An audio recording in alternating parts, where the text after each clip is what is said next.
a series on leadership, systems management, and developing your employees.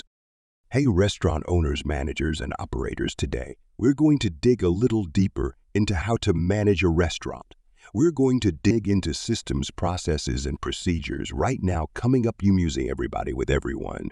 Dr. Abdul Ghani Fawad, author, speaker, financial and administrative expert, founder of the Masters Academy Group and author of the courses and books. In that video and article, I introduced you to my theory: manage systems, develop people, manage systems, develop people. It's not even a theory. It's been proven for 18 years that I've been teaching this, how successful this idea, this shift in a restaurant can work. You can't manage people. And we talked about it in that video and article. I'm just going to bring it up here. Again, people can't be managed, systems can be managed. And then people can be developed, managed systems develop people. In the next video and article, we're going to talk about developing people. But today, we're going to talk about systems. So quickly, I want to address the definition of a system. It's important to note that anything can be turned into a system. Anything can be documented, systematized, and created a process that others can follow. Here's my general rule of thumb. If you do something more than once, not once in a while, more than once, it needs to be a system. You need to come up with a way that we do it, a standard for which we do it, how it is done, and then document that and train your team, and then store that document somewhere so that it can be referred to over and over and over again. Whether that be a checklist or a prep sheet or a recipe or an order guide or a maintenance log or just a set of procedures of how you do something like change the filter in an air conditioning unit, change the fan belt, right in instruction manual, is a system for how you do something. So nearly anything can be turned into a system. But today, I want to address what I call my core for every restaurant. In the world, no matter what type of service you offer, needs to have these 4 systems in their restaurant. The first is a checklist. Checklists are designed to help your team remember what they need on their station for a successful service. We check the items for quantity and quality, anything and everything required for a successful shift. We check for quantity and quality. So a checklist is simply a list of items that people need on their station, whether it be a server, a cashier, a cook. It doesn't matter if you need a whisk on your station for a successful service. Then the whisk needs to be on the opening checklist. If you need to turn off the lights and set the alarm before you walk out the door, then that needs to be on someone's closing checklist. Again, we're not going to get into great detail on exactly what each of these are, but you need checklists for every station in your restaurant. The second is a prep list. In the front of the house, we call this side work. In the back of the house, we call them prep lists. They're pretty much the same thing. The way that you determine what goes on a prep list based on the checklist. If something on a checklist takes more than 30 seconds to make, it needs to be on the checklist because they need it for the service. But it also needs to be on someone's prep list. I use cheese as an example. Let's say you buy grated Parmesan cheese and it comes in a bag, and if you need it on your station, all you do is go to the wok and get the bag, dump it in your little container. Well, then it doesn't need to go on a prep list. There's nothing to prep. If I'm setting up my station and I'm low on Parmesan cheese, I just go to the walk-in and get more. But if you grate your own Parmesan cheese, that takes more than 30 seconds. So somebody needs to prep it. Somebody needs to cut the rind off the Parmesan, run it through the grater, and put it in a container in the fridge. So when your cooks need it, it's in the fridge, ready to go. Same thing in front of the house. The stuff that they have to do, like napkin roll-ups or polished silver or polished glasses or whatever has to be, on a prep list, or side work as we call it, in the front of the house. The third system that every restaurant needs are recipes. You absolutely need recipes. You can't get away without recipes. Now, my number 1 tip on recipes is, if your recipes are greasy pieces of paper written and scratched out with things and notes all over them, throw them out and start over. Your checklist. Your systems, your processes need to look as great as the quality of the food that you want your guests to receive. If your recipes look terrible, the food will be terrible. If your checklist looked terrible, your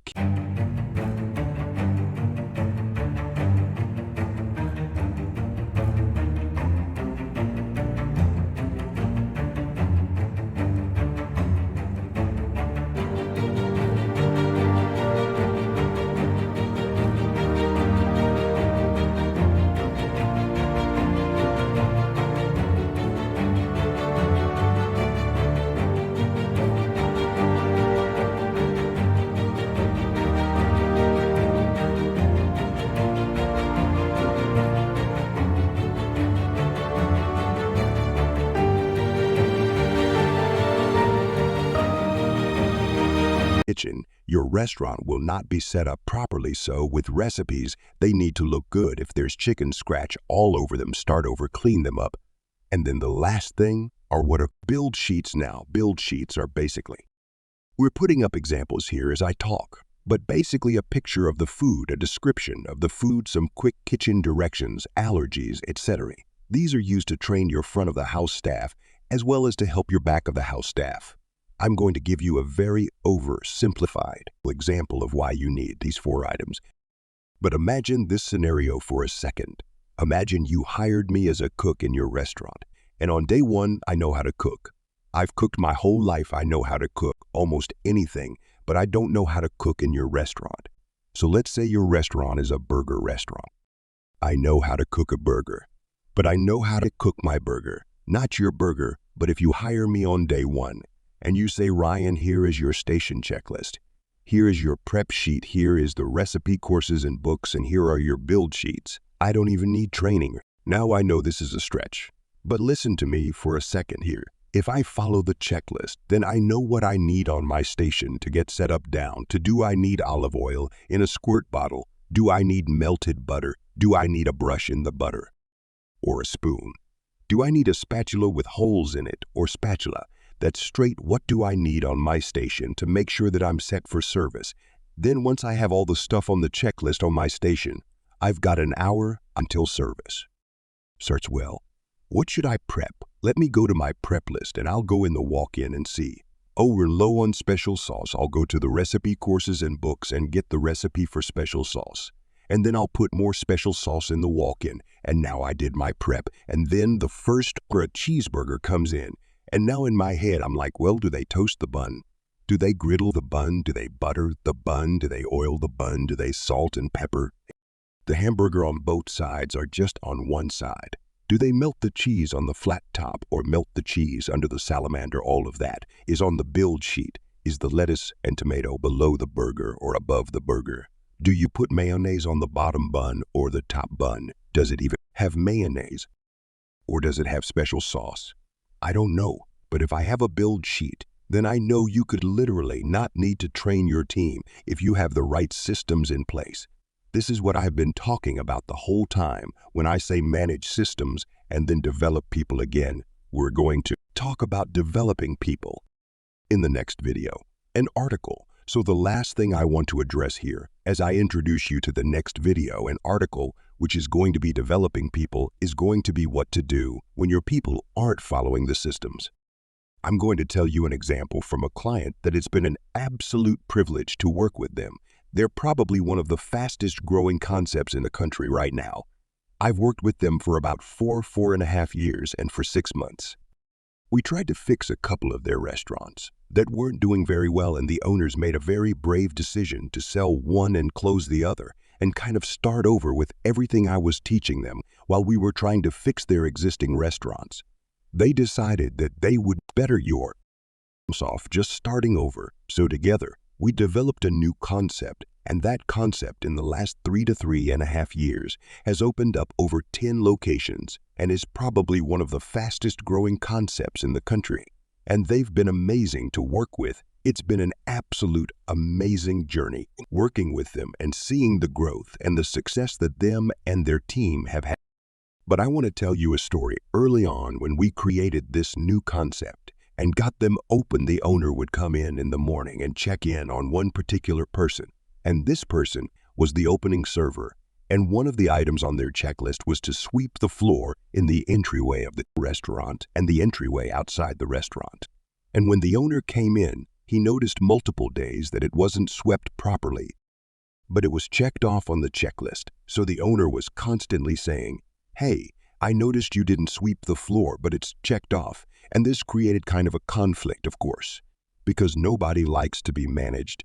And here's someone managing the person calling. So then the person said, no, I swept the floor. Of course, they're going to say that people say that to you all the time. No, they swept the floor. What I taught him, instead of engaging that way, engage like this, because it doesn't matter who's right or wrong. All is the floor is swept properly. So we talked about this on the phone. And then the next day when he noticed the floor wasn't swept properly, instead of saying you didn't sweep the floor, This owner said to the team member, "Hey buddy, whatever." His name was I noticed this morning the floor has not swept to our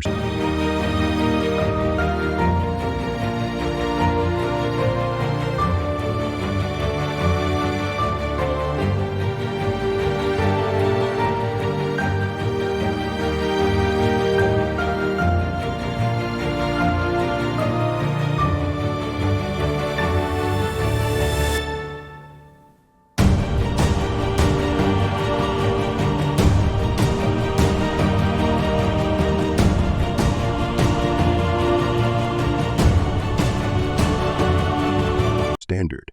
Well, now that team member can't argue that they can't say, "Well, I swept it," which is, I think, exactly what he said. "Well, I swept it." He says, "Okay, it's great. I saw that it's checked off, so I know you swept it, but it's not swept to our standard.